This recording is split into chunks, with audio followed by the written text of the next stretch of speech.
آج ہم بات کریں گے نیورونز کے بارے میں۔ نیورون نروس سسٹم کا سٹرکچر اور فنکشنل یونٹ ہے۔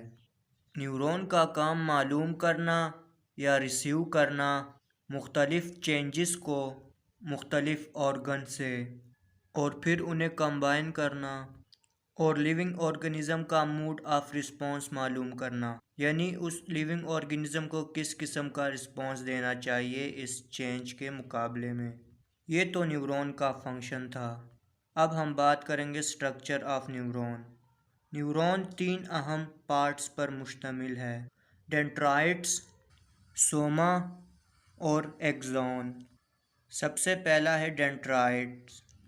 ڈینڈرائٹ سائٹوپلازمک پروسیس ہے جو نیورون کے شروع میں ہوتا ہے۔ ڈینڈرائٹس برانچز پر بھی مشتمل ہو سکتا ہے اور بغیر برانچز پر بھی۔ ڈینڈرائٹس عموماً پتلے فائبرز ہوتے ہیں، دھاگوں کی طرح۔ ڈینڈرائٹس میں شوان سیل نہیں پائے جاتے، یعنی یہ نان مائلینیٹڈ ہوتے ہیں۔ شوان سیل ایک قسم کے سیل ہوتے ہیں جو نیورون میں پائے جاتے ہیں۔ شوان سیل فیٹی سبسٹانس سے کور ہوئے ہوتے ہیں جنہیں مائلین شیٹ بھی کہتے ہیں، جو انسولیٹر کے طور پر کام کرتی ہے۔ اس لیے نیورون میں جہاں شوان سیل پائے جاتے ہیں اس جگہ کو مائلینیٹڈ پارٹ کہتے ہیں، اور جہاں نہیں پائے جاتے اس جگہ کو نان مائلینیٹڈ پارٹ کہتے ہیں۔ ڈینڈرائٹس کا کام سوما یا سیل باڈی کا سرفیس ایریا بڑھانا ہے۔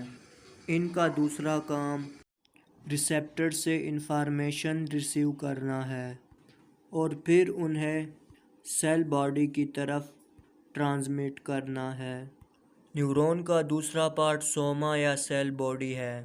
سوما یا سیل باڈی وہ جگہ ہے جہاں ڈینڈرائٹ سے سگنلز آتے ہیں اور یہاں جمع ہوتے ہیں اور پھر ایکسون کی طرف پاس ہو جاتے ہیں۔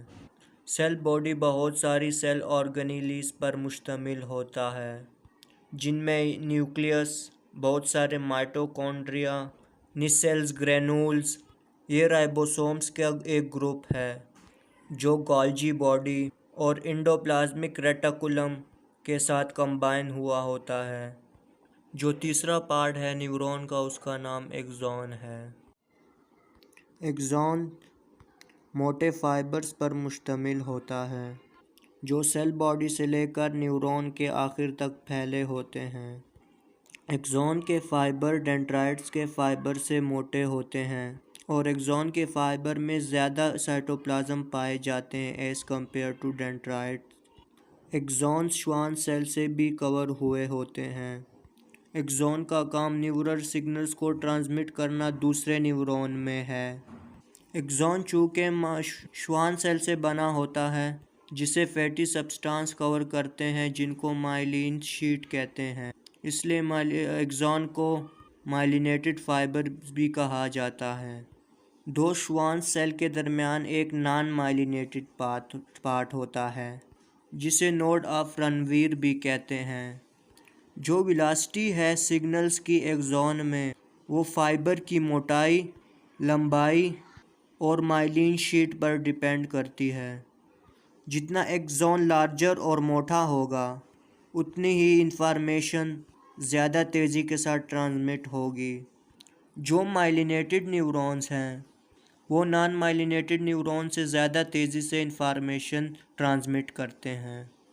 تاہم تمام نیورونز ایک دوسرے سے مختلف ہوتے ہیں، شیپ، سائز اور خصوصیات کی بنیاد پر۔ کچھ نیورون کی جو ڈینڈرائٹس کی برانچز ہوتی ہیں وہ کم ہوتی ہیں اور کچھ کی بہت زیادہ ہوتی ہے، اس لیے وہ بہت تیزی سے انفارمیشن ریسیو کرتا ہے۔ کچھ نیورون کا ایکسون چھوٹا ہوتا ہے، کچھ کا لمبا ہوتا ہے۔ کچھ ایکسون کا ایک فائبر ہوتا ہے، ان نیورون کو یونی پولر نیورون کہتے ہیں، اور کچھ کے 2 ہوتے ہیں جنہیں بائی پولر نیورون کہتے ہیں، اور کچھ کے 3 ہوتے ہیں یا ان سے زیادہ ہوتے ہیں، انہیں ملٹی پولر نیورون کہتے ہیں۔ آج کے لیے اتنا ہی کافی ہے۔ اگر آپ کو یہ ویڈیو پسند آئی تو لائک اور سبسکرائب ضرور کریں۔